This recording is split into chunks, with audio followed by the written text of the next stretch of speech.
평생 재물이 마르지 않는 사주. 안녕하세요 여러분. 오늘은 평생 돈이 마르지 않는 사주에 대해 알아보겠습니다.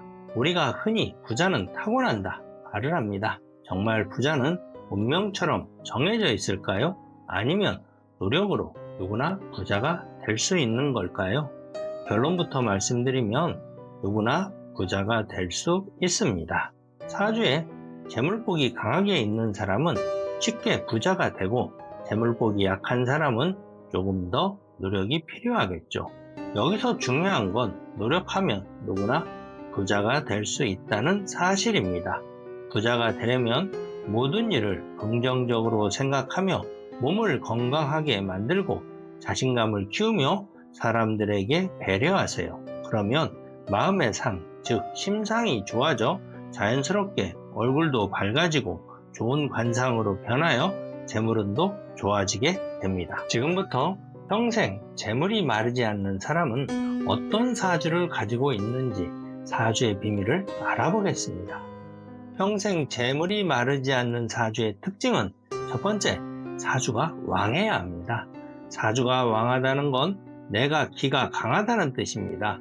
사주의 기운이 강하면 돈을 잘 지배할 수 있습니다. 하지만 기가 약하여도 부자가 될 수는 있습니다. 식상인 머리로 재성을 생하면, 즉 아이디어로 돈을 벌어서 부자가 될 수 있습니다.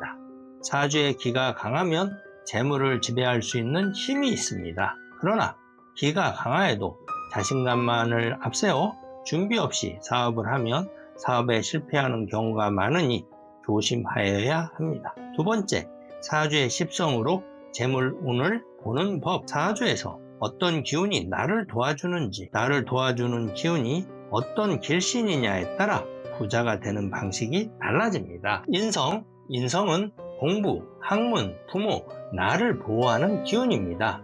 인성이 길신인 사람은 내가 배우고 공부하고 연구하여 교수나 선생이 되어 교육자나 강연 등으로 부자가 되는 경우가 많습니다. 비겁은 나와 비슷한 기운, 형제, 친구, 현업의 동료입니다. 비겁이 길신인 사람은 주변 사람들이 돈을 벌어다 주는 경우가 많습니다. 재벌은 많은 직원들이 돈을 벌어줍니다. 그래서 비겁이 길신인 경우가 많습니다. 식상은 창의력, 표현, 아이디어로 수익을 내는 기운입니다. 식상이 길신인 경우 내 아이디어로 개발, 작곡, 로열티 등 머리로 돈을 만드는 경우가 많습니다. 재성은 돈, 재물, 남자에게는 여자도 재성입니다. 재성이 길신인 경우 재물을 지배하고 돈복이 있는 구조로, 특히 남성은 여복이 많아 부인이나 애인의 도움으로 부자가 되는 경우가 있습니다. 관성은 공직, 명예, 사회적 권위, 책임을 의미합니다. 관성이 길신인 경우 국가기관 또는 대기업에서 명예를 얻고 재물을 얻는 경우가 많습니다. 세 번째, 일주에 따른 재물복 구조. 십성과 나의 관계만으로 돈이 많은 구조인지 판단할 수도 있지만 일주로 재물복이 많은지 알 수도 있습니다. 일주별로 어떤 구조를 가지면 돈이 많은지 알아보겠습니다. 간목일주와 을목일주. 나무는 사주에 화가 있어 따뜻하고 수가 적당하며 나무가 잘 자랄 수 있는 구조이면 나무에 열매가 많이 달립니다. 그 달린 열매가 돈이 되어 돈이 많습니다.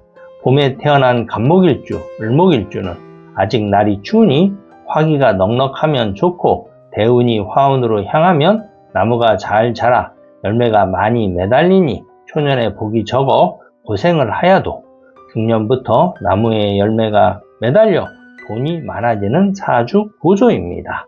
병화일주, 정화일주는 자기 계절인 여름에는 힘이 너무 강하여 수가 부족하기 쉬운데 수가 넉넉하면 나무를 잘 키울 수 있는 구조로 가을에 열매가 많이 열리니 재물복이 많습니다. 그러나 여름에 수가 부족하고 화만 왕하면 여름에 고생을 하다가 가을, 겨울로 되어 수가 왕하여지고 화가 필요하게 될 때 중년 이후 거부가 되는 경우가 많습니다. 무토일주, 기토일주는 땅에 나무가 있어야 가치가 있는 땅이 됩니다. 토일주는 나무가 관성에 해당되어 명예욕이 많은 사람이 많습니다. 나무가 잘 자랄 수 있는 구조가 되어 나무가 살아있으면 어느 계절이든지 돈이 마르지 않습니다. 겨울에는 날이 추워 나무가 얼 수 있고 가을은 금이 왕한 계절로 금이 나무를 자르는 구조가 되면 가을 겨울에 고난을 겪은 후 부자가 되는 경우가 많습니다. 경금일주, 신금일주. 경금일주, 신금일주는 겨울에는 화가 넉넉하여 금이 얼지 않고 가을에는 나무에 열매가 매달린 구조이면 거부가 많습니다. 또한 여름에 금일주는 금이 술을 생하여 더위를 식혀줄 수 있으면 사람을 살리는 직업으로 부를 축적하는 경우가 많습니다. 임수일주, 개수일주는 봄에는 나무를 기르고 여름에는 세상을 시원하게 하는 구조이면 사람들에게 필요한 존재가 되어 거부가 많습니다. 겨울의 수는 날이 추워 가치가 없으나 봄, 여름에는 수가 필요하니 봄 때문 여름 때문에 부를 축적하는 경우가 많습니다. 사주가 기가 강하고 내가 돈을 지배할 수 있는 구조로 용신이 유력하면 돈이 많은 사람입니다. 용신은 내가 살아가는데 가장 필요한 기운을 용신이라 합니다. 예를 들어 화가 왕한 사람은 수가 필요하니 수가 용신이 됩니다. 용신은 일주에 있는 경우가 가장 힘이 좋고 그 다음 월주, 시주, 연주 순으로 그 힘의 차이가 있습니다. 일주 용신을 가지고 재를 지배하는 구조이면 자수성가로 부자가 되고 원래 용신이 있는 경우는 부모 상속으로 거부가 되는 경우가 많습니다. 오늘은 평생 재물이 마르지 않는 사주에 대해 알아보았습니다. 누구나 노력하면 재물운을 키울 수 있습니다. 여러분도 편안한 마음으로 심상을 좋게 하고 몸을 튼튼히 하여